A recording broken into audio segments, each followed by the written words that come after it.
Good evening guys. So recently हमने देखा कि न्यूज़पेपर में न्यूज़ आया था कि एफडीआई जो इंडिया में है, वो foreign direct investment in India, वो कम हो रही है। 24-25 में काफ़ी कम थी, 29,000 करोड़ थी। ये 56,000 करोड़ से लेके 29,000 करोड़ का डीप आया। और जो इंडिया से बाहर जा रही है foreign direct investment made by India, वो धीरे धीरे करके बढ़ रही है। मतलब नेट नेट में फॉरेन डायरेक्ट इन्वेस्टमेंट जो इंडिया में आ रही है वो थोड़ी सी कम है। यहाँ पे लिखा भी है कि of late however the net foreign investment in India have taken a beating. तो बेसिकली एफडीआई क्या होता है? तो एफडीआई जो है वो foreign direct investment directly business में होता है। डायरेक्टली कंपनी में पैसे डाल दिए जाते हैं जो फॉरेन इन्वेस्टर है उनके द्वारा। मतलब they are not purchasing in secondary market. Secondary market मतलब क्या? Stock market. उसमें आके वो परचेस नहीं कर रहे, डायरेक्टली बिजनेस में इन्वेस्ट करने के लिए वो डायरेक्टली शेयर ओनर से खरीद रहे हैं या एक्स्ट्रा शेयर्स बिजनेस में ले रहे हैं। तो एफडीआई जो होता है वो लॉन्ग टर्म का पैसा होता है, और लॉन्ग टर्म के लिए वो बिजनेस में रहता है। फॉरेन इंस्टीट्यूशनल इन्वेस्ट मतलब एफआईआई जो है वो शॉर्ट टर्म का पैसा है, वो थोड़ा सा हॉट मनी है कि वो स्टॉक मार्केट से में आता है, डायरेक्टली शेयर खरीदता है या फिर बेच के चला जाता है। तो एफआईआई का तो हमको पता है कि एफआईआई में लगातार सेलिंग हो रही है इंडियन मार्केट्स में, और इसीलिए इंडियन मार्केट्स बढ़ नहीं पा रहे। लेकिन एफडीआई जो है उसमें भी थोड़ा सा डीप है। लेकिन एफडीआई में एक अच्छी चीज़ है कि जो रिसेंटली डील अनाउंस हुई उसमें बैंकिंग फाइनेंस जो सेक्टर है उसमें काफ़ी सारा एफडीआई इंडिया में आने लगा, उसमें सर्ज है। तो यहाँ पे जैसे देख पा रहे हैं आपकी overall FDI in India is low, but services sector seen jump of 80% in FY 25-26। तो FY 25-26 अब तक खत्म नहीं हुआ है। अभी ये दिसंबर चालू है, 9th मंथ चालू है, और 3 महीने बाकी है। तो यहाँ पे लास्ट 4 ईयर का 4 ईयर्स का जो सर्विसेज सेक्टर का एफडीआई है, सर्विसेज सेक्टर मतलब क्या आता है? बैंकिंग फाइनेंस भी आता है उसमें, और भी कुछ सर्विसेज है, लेकिन बैंकिंग फाइनेंस मेन सर्विस है उसमें। तो उसमें अलग अलग कैटेगरीज में ये कैटेगरी है सर्विसेज सेक्टर की। आईटी एक कैटेगरी है, मैन्युफैक्चरिंग की कैटेगरी है। ठीक है। तो सर्विसेज सेक्टर में हम अगर देखेंगे एफडीआई की हालत, तो एफडीआई जो ये 21-22 $8.7 billion, $6.6 billion in 22-23, $9.4 billion in 2023-24, और ये अभी recently $17 billion in this year. तो $17 बिलियन जो है वो 80% का जंप लगता है लास्ट ईयर से। और ये बैंकिंग फाइनेंस सेक्टर में जंप दिख रहा है। तो लास्ट 4 साल की अगर ओवरऑल ट्रेंड देखेंगे तो बैंकिंग फाइनेंस सेक्टर में काफ़ी अच्छा एफडीआई आने की गुंजाइश है, और डील अनाउंस भी हो चुके हैं, उसका एनालिसिस करेंगे, उसका इम्प्लीकेशन देखेंगे। तो बेसिकली एफडीआई कौन सा बैंकिंग सेक्टर में, मतलब कहाँ कहाँ पे आया, और क्या रीज़न हो सकते हैं इसके, what are the reasons of ये एफडीआई बैंकिंग में ही आने के क्या रीजंस है, उसको एनालाइज करेंगे। उसके बाद कौन से डील्स हुए, और जो जो भी कंपनियों में, बैंक्स में, फाइनेंस में डील हुए, वहाँ पे हम लोग देखेंगे कि उनके फंडामेंटल्स क्या है। क्या लगता है कि डील कौन से प्राइस पे अनाउंस हुई है, और अभी का मार्केट प्राइस क्या है, और प्राइस टू बुक और रिटर्न ऑन इक्विटी क्या है, वो देखेंगे। और एक पॉसिबिलिटी बनती है कि इतने सारे डील्स अभी अभी अनाउंस हुए, परसों ही श्रीराम फाइनेंस में डील अनाउंस हुआ। ऐसे 1-2 महीने में डील अनाउंस हो ही रहे हैं, 1 2 महीने के अंतराल में। तो आगे भी कोई और भी बैंक्स में शायद एफडीआई या फिर एफआईआई भी इंटरेस्टेड होने लगे, राइट? तो इसकी भी पॉसिबिलिटी बनती है। तो जो सर्ज हुआ है एफडीआई में बैंकिंग फाइनेंस सेक्टर में, वो क्यों हुआ है? तो उसके दो मेन कारण नजर आते हैं कि पोस्ट क्राइसिस रिकवरी हुई है, एंड स्ट्रॉन्गर बैलेंस शीट है अभी की। पोस्ट क्राइसिस रिकवरी मतलब क्या? जो आईएल एंड एफएस क्राइसिस हुआ था, डीएचएफएल क्राइसिस हुआ तो 2016-17 में, जिससे पहले 17 में एक बहुत बूम में था फिनांस सेक्टर, बैंकिंग फिनांस। अगर स्टॉक देखेंगे आप चार्ट्स, तो 17 में पिक बना है उनका, और वो पिक अभी तक कुछ कुछ स्टॉक ने क्रॉस नहीं किया है। ठीक है, 7-8 साल बाद। तो ये उस वक्त हुआ, तो उस वक्त बैंकिंग फाइनेंस सेक्टर जो इंडिया का है उसकी हालत काफी खराब हो चुकी थी, एनपीए बढ़ चुके थे। ठीक है। तो ये सारा क्लीन अप अभी हो चुका है पोस्ट कोविड।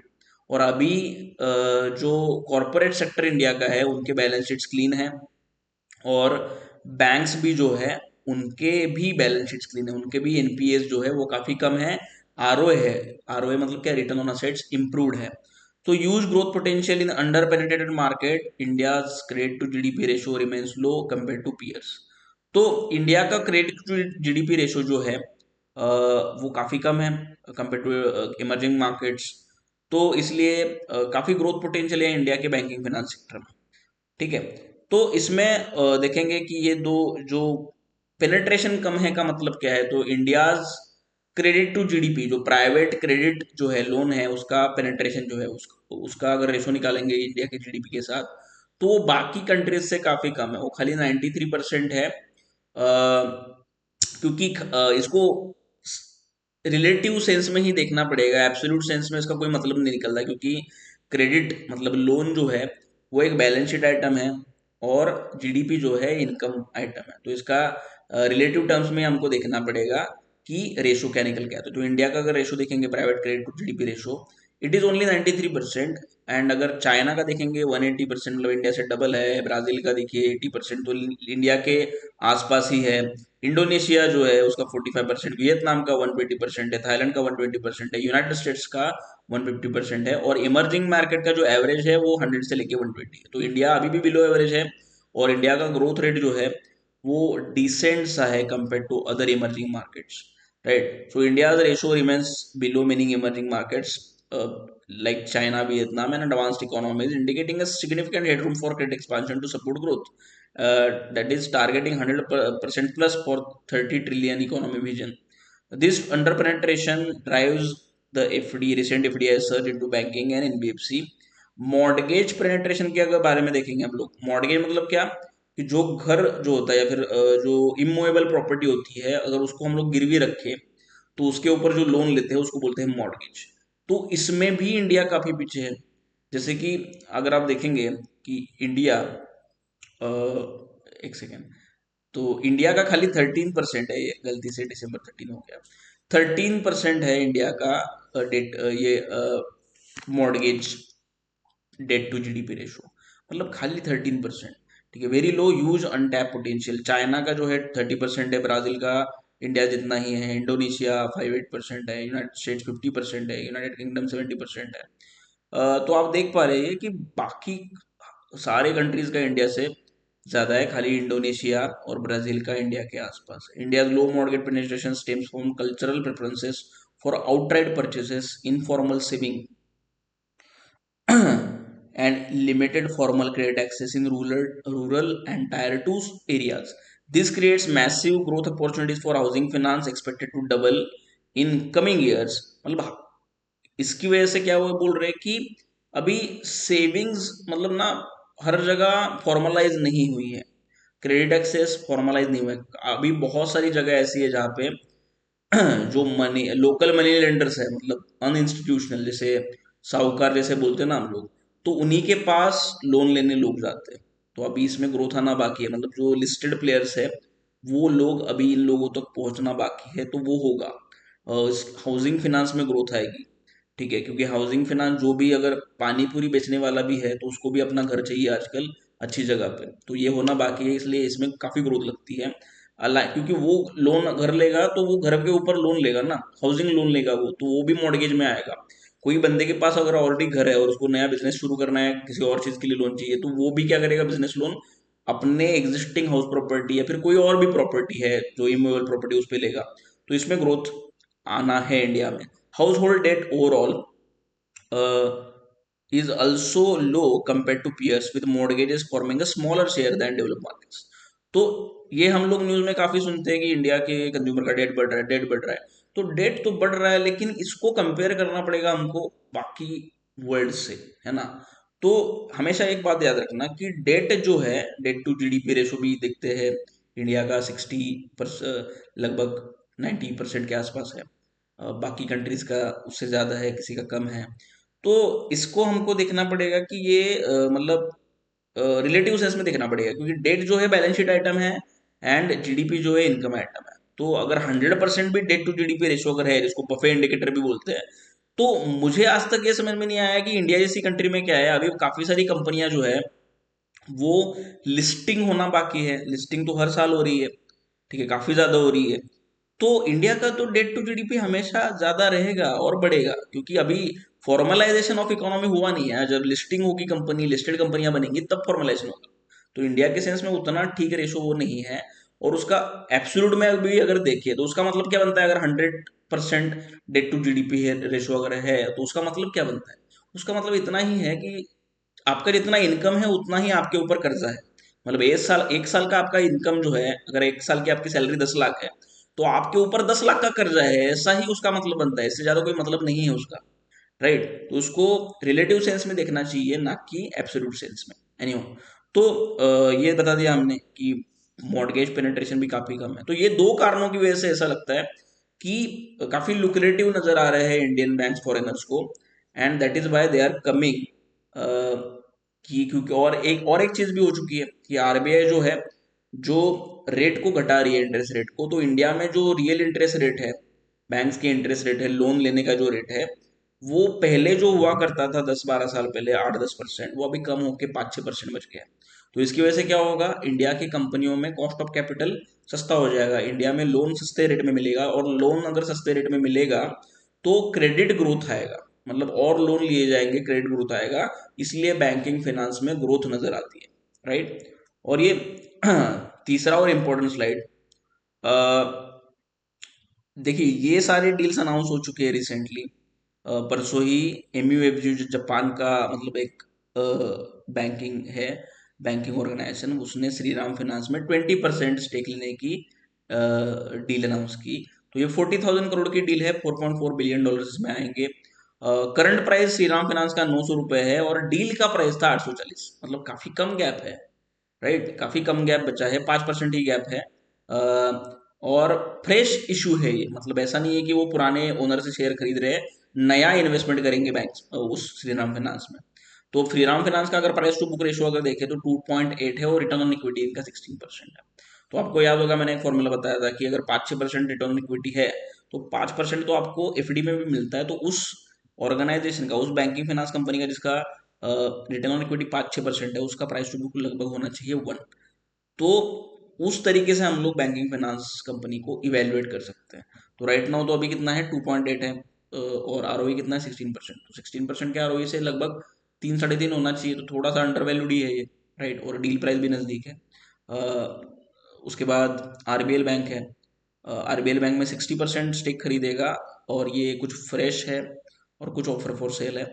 एमिरेट्स में जो यूएई की एक ऑर्गेनाइजेशन है, उसने खरीदा है, और इसमें भी $3 बिलियन का एफडीआई आएगा। करंट प्राइस 300 है, डील प्राइस 280 था। मतलब इसमें भी ज्यादा गैप नहीं है। ठीक है, लेकिन आरबीएल बैंक का रिटर्न इक्विटी कम है, बिकॉज बीच में ऐसा टाइम था कि आरबीएल बैंक काफी मतलब बेकार हालत से जा रही थी। ठीक है। एसएमजीपी जापान येस बैंक में इन्वेस्ट कर रहा है 25%। तो ये भी $2 बिलियन है। ये तो current price deal price same ही है। ठीक है, तो इसमें सेकेंडरी ऑफर है। सेकेंडरी ऑफर मतलब क्या, कि ये लोग किसी और से परचेस कर रहे हैं, फ्रेश कैपिटल इन्फ्यूजन नहीं है इसमें। राइट? तो इस तरीके से ब्लैक स्टोन फेडरल बैंक में इन्वेस्ट करेगा, एवेनीर सम्मान कैपिटल में इन्वेस्ट करेगा। सम्मान कैपिटल में जो प्राइस टू बुक काफी कम है, 0.54 है, रिटर्न ऑन इक्विटी 9% है। बेन कैपिटल जो है उसमें मनप्पुरम फाइनेंस में इन्वेस्ट करेगा 18%। और आईडीएफसी फर्स्ट बैंक में भी ये अनाउंसमेंट। तो ऐसा करके काफी सारे डील्स अनाउंस हुए, और लगभग $11-12 बिलियन इसी साल बैंकिंग इंडस्ट्री में आए हैं। तो इसमें दो तीन चीजें बताने की कि क्रेडिट जो है, मतलब इंडिया का जो क्रेडिट ग्रोथ है, वो बॉटम जो बना था, लगभग मुझे पता है कि सितंबर में खाली 7% ईयर ऑन ईयर ग्रोथ था क्रेडिट में, इंडियन क्रेडिट में। ठीक है, मतलब जो लास्ट ईयर जो क्रेडिट इंक्रीज था compare to this year, 7% growth था। तो वो बॉटमिंग होता नजर आ रहा है अभी धीरे धीरे, जैसे जीएसटी कट है, इनकम टैक्स कट है, और इंटरेस्ट रेट कट है। तो वो बढ़ के 10-11% हो जाएगा, और धीरे धीरे 12-13-14% भी बढ़ेगा। तो जितना क्रेडिट इंक्रीज होगा उतनी ही इकोनॉमी आगे बढ़ेगी। तो जीडीपी का और ये क्रेडिट जो है इसका डायरेक्ट कोरिलेशन है। और उसके बाद, और बीच में जीडीपी का घटना जो था उसका कारण ही यही था कि जो पुराने आरबीआई गवर्नर थे शक्तिकांत दास जी, उस समय में क्रेडिट जो है पॉलिसी टाइटन की गई थी काफी। डियर मनी पॉलिसी, मतलब काफी कम क्रेडिट रखा गया था सिस्टम में, क्योंकि उस वक्त ये डर था कि इकोनॉमी ओवर हीट ना हो जाए। तो वो थोड़ा ज्यादा हो गया, इसलिए जीडीपी ग्रोथ काफी डीप कर गई। और अभी जो नए गवर्नर आए हैं, तो उन्होंने क्या किया है कि इजी मनी पॉलिसी रखी है और सीआरआर कट भी किया है, रेपो रेट कट भी किया है, और क्रेडिट लिक्विडिटी बढ़ाई जा रही है। ठीक है, तो इसलिए क्रेडिट जो इंडिया का है, क्रेडिट अपटिक होगा, मतलब क्रेडिट में ग्रोथ आएगा, राइट, उसकी वजह से जीडीपी में ग्रोथ आएगा, राइट। तो ये एक चीज। दूसरी चीज मैंने ये इसमें ये भी सर्च किया कि पेंट सेक्टर में जो नया इन्वेस्टमेंट आ रहा था, जैसे कि बिरला ओपस ने नया इन्वेस्टमेंट किया, तो उसके बाद हमने देखा कि 1 डेढ़ साल तक काफी सारे पेंट स्टॉक जो है एशियन पेंट से लेके नीचे गए, और काफी सारा प्राइस डिस्ट्रक्शन उसमें हुआ, और अभी भी पूरा रिकवरी हुआ नहीं। तो ये नया कैपिटल आना किसी भी सेक्टर में, क्या इससे कंपटीशन नहीं बढ़ेगा? तो ये बैंक्स में भी हम लोग देख रहे हैं कि कुछ कुछ तो सेकेंडरी है, मतलब ओनर से परचेस किए जा रहे हैं, लेकिन कुछ कुछ फ्रेश कैपिटल इन्फ्यूजन है। तो बैंक में क्या कंपटीशन नहीं बढ़ेगा? तो इसका जवाब ये है कि बैंक में क्या होता है कि पेंट सेक्टर में अगर आपकी कैपेसिटी बढ़ गई तो डायरेक्टली मार्जिन एरोजन होगा, क्योंकि डिमांड उतनी ही रहेगी, राइट, डिमांड उतनी ही रहेगी। ठीक है, क्योंकि वो स्पेसिफिक यूज है ना कि पेंट करना। तो इसकी वजह से सारी कंपनियों के मार्जिन एरोड हो गए, कंपटीशन बढ़ गया। ठीक है, लेकिन जब क्रेडिट बढ़ता है तो अभी भी इंडिया में जैसे हमने देखा कि काफी सारा अंडर पेनेट्रेटेड एरिया है, तो ये नए लोग जो आएंगे, नया कैपिटल जो आएगा, तो ये उस अंडर पेनेट्रेटेड एरिया में जाएगा, उन उस जगह पे जाएगा, उन लोगों के पास जाएगा जहां पे जिनको क्रेडिट एक्सेस नहीं है, अभी फॉर्मल क्रेडिट एक्सेस नहीं है। तो उसकी वजह से ये मार्केट बढ़ेगा, मतलब this pi of banking is increasing.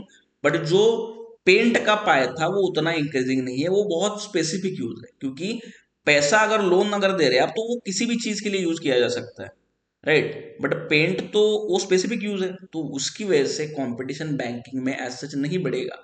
ठीक है, तो इसलिए बैंकिंग में फायदा ही है। अगर इन्वेस्टर बैंकिंग में इन्वेस्ट करने की सोच रहा है, तो उसमें अगर वो ध्यान से सोच के इन्वेस्ट करे, तो उसमें अच्छी ग्रोथ ही नजर आती है, क्योंकि रिजनेबल वैल्यूएशन है और ग्रोथ नजर आती है। और फॉरेन डायरेक्ट इन्वेस्टमेंट आने की वजह से ये लॉन्ग टर्म का ग्रोथ है, इट्स नॉट लाइक कि 1 2 साल का होगा। ठीक है, तो इसलिए सोच समझ के अगर हम लोग अच्छे अच्छे बैंक्स खरीदे देखे, या फिर एनबीएफसी देखे जिसमें ग्रोथ नजर आती है, जिसमें क्वालिटी है, एसेट क्वालिटी बढ़िया है, तो not necessarily all this banks और ऑल दिस एनबीएफसीज, बट कोई और भी बैंक, ठीक है, तो हमको ऐसा लग रहा है कि अच्छा पैसा बन सकता है। ठीक है, तो ये कोई रिकमेंडेशन नहीं था, आप अपना रिसर्च कीजिए। मैंने मेरा थॉट प्रोसेस आपके साथ शेयर किया, थोड़ा इंटरेस्टिंग लगा इसलिए। तो आई होप आपको ये वीडियो पसंद आया होगा। लाइक करिए, शेयर करिए, कमेंट करिए। Thank you.